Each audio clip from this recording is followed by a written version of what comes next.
Otra reflexión muy provechosa para mí y, sin duda, para cualquiera que caiga en una desgracia como la mía, era la siguiente: comparar mi situación presente con la que imaginé al principio, o bien con la que seguramente habría sido si la buena providencia de Dios no hubiese dispuesto milagrosamente que el barco se acercase a la orilla y que yo no solo pudiese alcanzarlo, sino rescatar todo lo que logré llevar hasta la playa, para mi salvación y bienestar, pues, si las cosas hubieran ocurrido de otro modo, no habría tenido herramientas con que trabajar, armas para defenderme, ni pólvora ni municiones para conseguir mi alimento.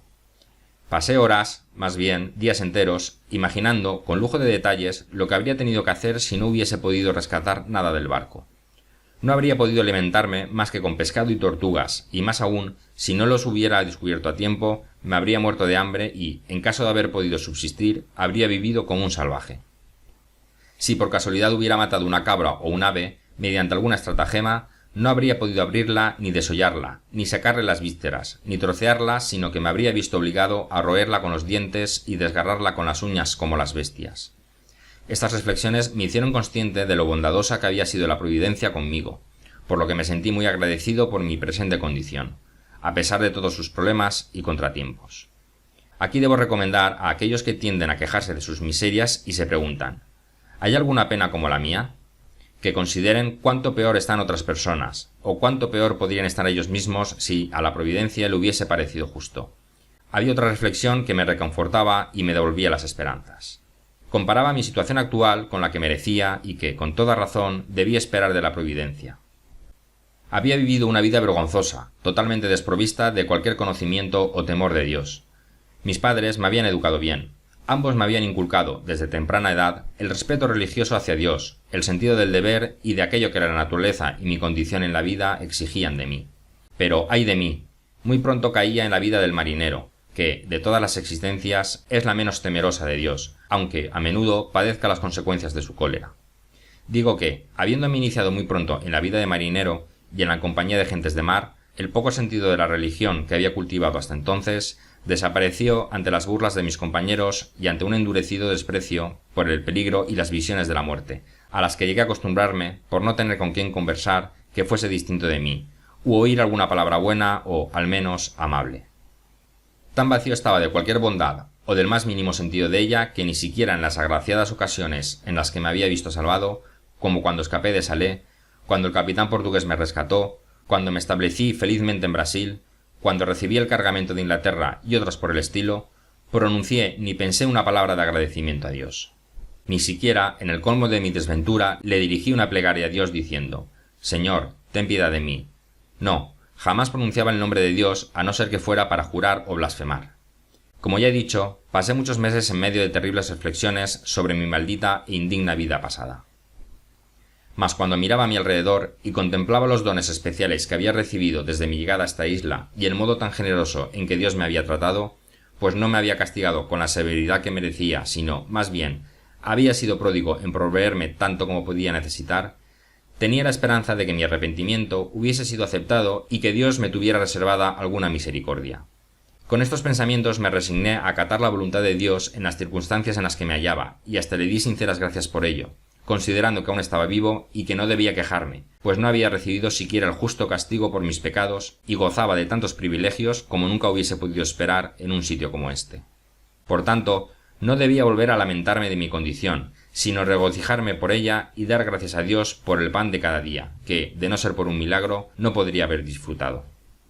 Debía recordar que podía alimentarme por obra de un milagro casi tan grande como el de los cuervos que alimentaron a Elías. Además, difícilmente hubiese podido elegir otro sitio con más ventajas que aquel lugar desierto donde había sido arrojado.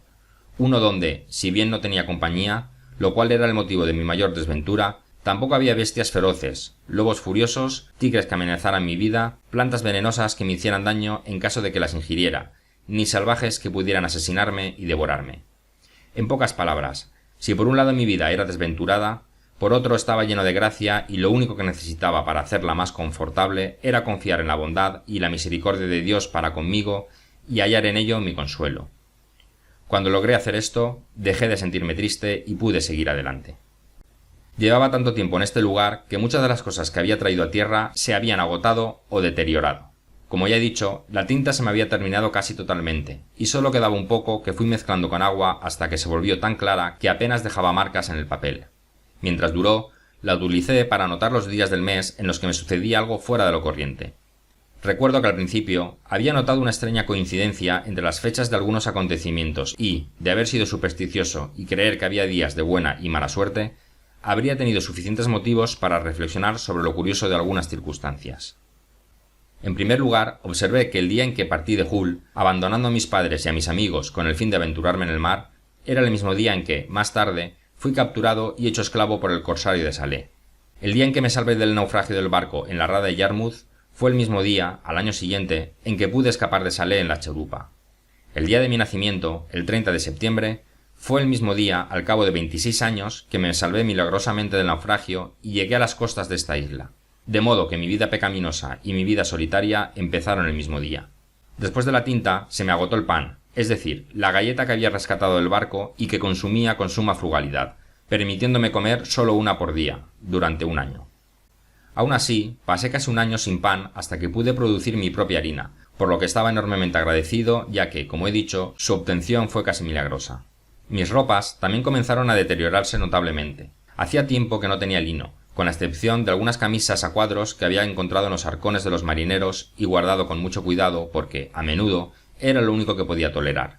Y fue una gran suerte que hubiese encontrado casi 3 docenas de ellas entre la ropa de los marineros en el barco. También tenía varias capas gruesas de las que usaban los marineros, pero eran demasiado pesadas. En verdad, el clima era tan caluroso que no tenía necesidad de usar ropa, mas no era capaz de andar totalmente desnudo. No, aunque me hubiese sentido tentado a hacerlo, lo cual no ocurrió, pues no podía siquiera imaginarme algo así, a pesar de que estaba solo. La razón por la cual no podía andar completamente desnudo era que aguantaba el calor del sol bastante mejor cuando estaba vestido que cuando no lo estaba. A menudo el sol me producía ampollas en la piel, mas, cuando llevaba camisa, el aire pasaba a través del tejido y me sentía mucho más fresco que cuando no la llevaba.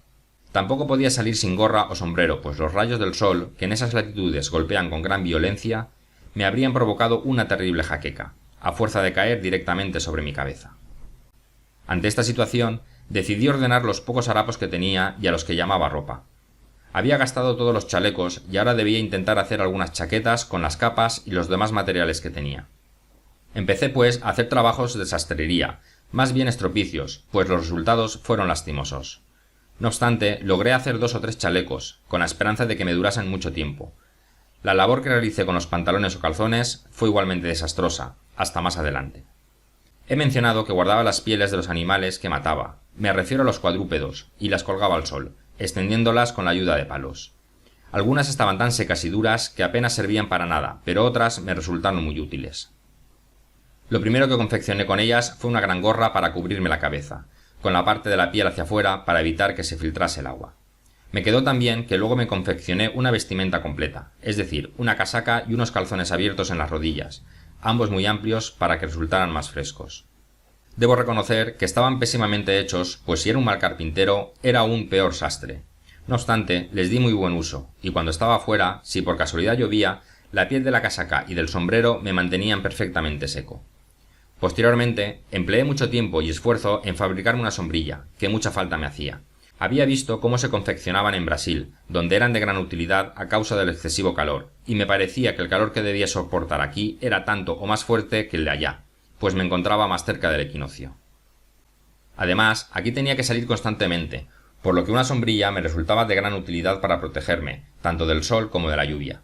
Emprendí esta tarea con muchas dificultades, y pasó bastante tiempo antes de que pudiera hacer algo que se le pareciese, pues, cuando creí haber encontrado la forma de confeccionarla, eché a perder 2 o 3 veces antes de hacer la que tenía prevista. Por fin fabriqué una que cumplía cabalmente ambos propósitos. Lo más difícil fue lograr que pudiera cerrarse. Había logrado que permaneciera abierta, pero, si no lograba cerrarla, habría tenido que llevarla siempre sobre la cabeza, lo cual no era demasiado práctico. Finalmente, como he dicho, hice una lo suficientemente adecuada para mis propósitos y la cubrí de piel, con la parte peluda hacia arriba, a fin de que, como si fuera un tejado, me protegiese del sol tan eficazmente que me permitiera salir incluso en el calor más sofocante, tan a gusto como si hiciese fresco. Cuando no tuviera necesidad de usarla, podía cerrarla y llevarla bajo el brazo. Vivía, de este modo, cómodamente. Mi espíritu estaba tranquilo y enteramente conforme con la voluntad de Dios y los designios de la providencia. Por lo tanto, mi vida era mucho más placentera que la vida en sociedad, pues, cuando me lamentaba de no tener con quién conversar, me preguntaba si no era mejor conversar con mis pensamientos y, si puede decirse, con Dios, mediante la oración, que disfrutar de los mayores deleites que podía ofrecer la sociedad. Fin del capítulo 9.